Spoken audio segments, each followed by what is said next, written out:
Hey guys, it's Macj here with another video. Before we start, as you can hear, I'm a bit sick, so I hope you understand this, that I might sound different slightly. Also, thank you for 400 subscribers. It means everything to me that you guys watch my videos, that you write comments and you support me all the time, even though I stopped dropping videos for a bit, because usually it's like when I see the positive feedback from you guys, that you tell me that you like my videos, I get so hyped and inspired to make videos for you. And then I kind of like, when I make like 2 videos, it just goes away. And after that, I see another positive feedback and that the subscriber count increases all the time. And yeah, I actually like to make more videos. I started my uni like 2 weeks ago basically, and I'm in a new place. Yeah, I hope I will have more time to make videos like this video. But even though I stopped dropping videos for a bit, I wasn't doing nothing. I actually started a side project in August, I think. It's focused more on like trap beats for rappers. I drop some videos on YouTube and BeatStars. If you're a rapper or you're just interested, you can check that out. I leave the link in the description if you're interested, just in case.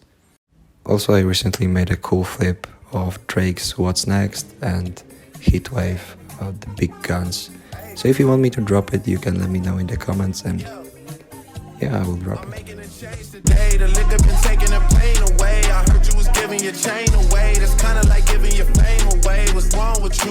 So now we can just go straight into the video. So in this video, I actually wanted to focus on creating the typical vintage lo-fi style for your beats. It's actually a very common problem. I think not many producers actually create that sound, and it's actually very important since it's basically lo-fi, low fidelity, right? So you kind of have to make it sound bad in a way, but in a creative and a cool way. So the first thing I did, I picked up a sample and I chopped it up a bit to create this kind of like lo-fi beat kind of vibe.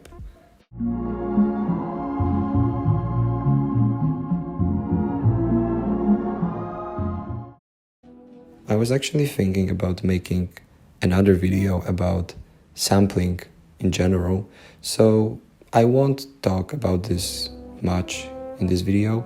It actually took me like, I don't know, like 5 minutes to find some cool results, and it's very simple. All you have to do is to find some cool chops that interact well with each other, and based on those you can just come up with even more cool stuff.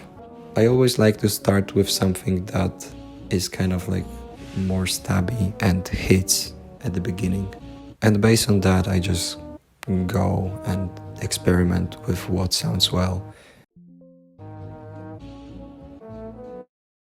And for the second part of the loop, I like to do some variation, something that sounds similar but slightly different for more vibes and making the track more interesting for the listener.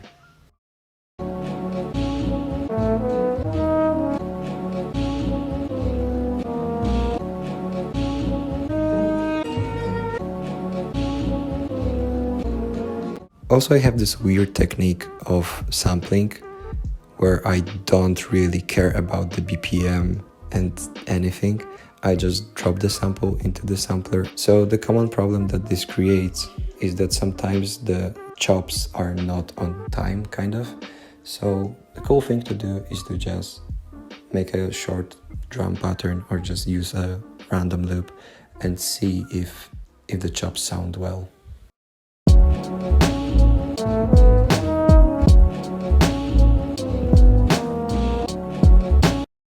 If the chops sound well, you can go to another step, which is mixing. And the mixing process is really simple. All I do is I cut the lows, because sometimes the original sample contains some bass elements or bass in general, And I also drop Origin, a cool plugin for more lo-fi effects. You can also use some alternatives like RC20 or OCS45. Those are really cool plugins, but I decided to go with Origin since it's a free plugin and everyone can get it. When it comes to the Origin, you can just try anything you want. There's no rules to that. Anything that sounds cool is perfectly fine. Also, sometimes if you want to create even more vintage vibes, you can think of setting your sample more mono. It's a cool technique that I haven't seen many people use it, but when you listen to the older records, you often can hear that they are in mono, especially the really old ones, they are in mono. And by setting the sample more to the mono, you can create those kind of old vintage vibes that are really cool. And remember that sometimes it works, sometimes it doesn't work. So if you feel like your beat sounds better with the normal stereo sound. The next step to create your sound even more vintage is to add some ambience or textures or final crackles, whatever. I actually have a really cool sample here. It's basically noise that I created using iZotope vinyl. All I did is I just put it on the master track and I put some noise in the iZotope vinyl plugin and I consolidated basically empty track, and that's how I got the sound. It's very simple and it works. A cool thing that kind of goes into the arrangement kind of thing is to use it as some sort of support for your breaks or whatever. What I mean by that is, for example, if you do a trick with high passing that I think I covered in my arrangement video, you can check that out. You can cut the noise at the part when this high passing comes in, and what it does, it basically creates a bigger vibes for the high passing. It's a cool thing that I noticed some artists do. It's a cool thing that I used in my tracks and it really works well, so you can try it out yourself.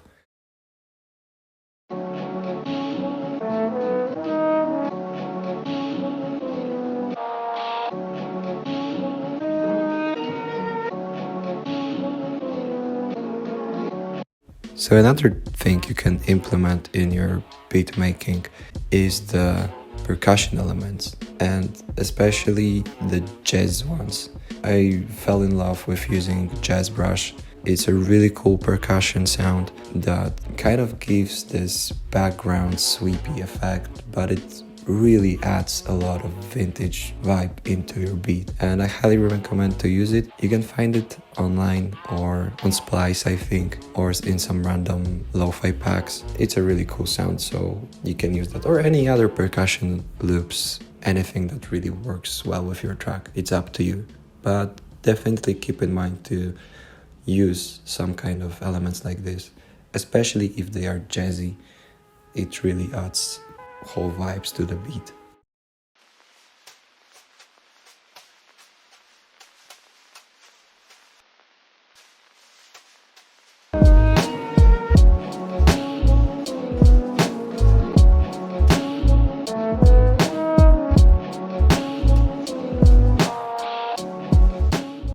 And lastly, sometimes if I don't use vinyl crackle as my main noise layer, I like to add vinyl crackle.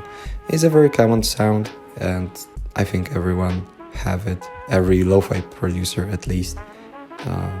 I don't think I need to explain this here. It's very simple and gives even more vintage vibes.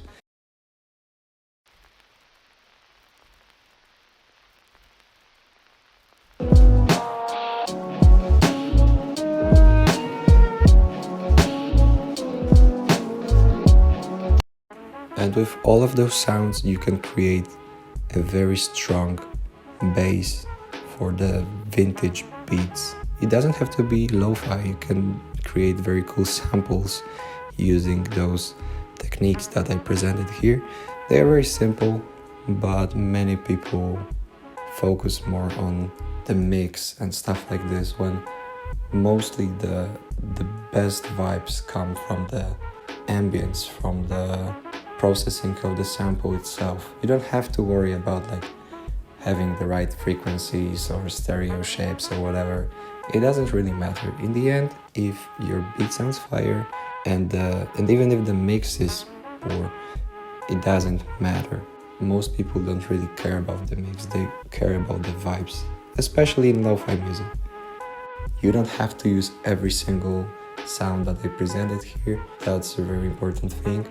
If your beat sounds cool with only, for example, vinyl crackle, you don't have to add more noises. Or if your beat sounds cool without the jazz brush, you don't have to add it. Don't force yourself to do that. Do only stuff that sounds cool for your beat, and only those. Remember to experiment yourself and to find your own ways of creating vintage sounds. If you have any cool techniques for creating vintage sound, you can let me know or other people in the comment section down below. Alright, so that's it for this video. If you like this video, you can like it, subscribe, or write a comment. It always helps. And once again, thank you for 400 subscribers. Thank you for your support. I'll be definitely dropping more videos soon. See ya.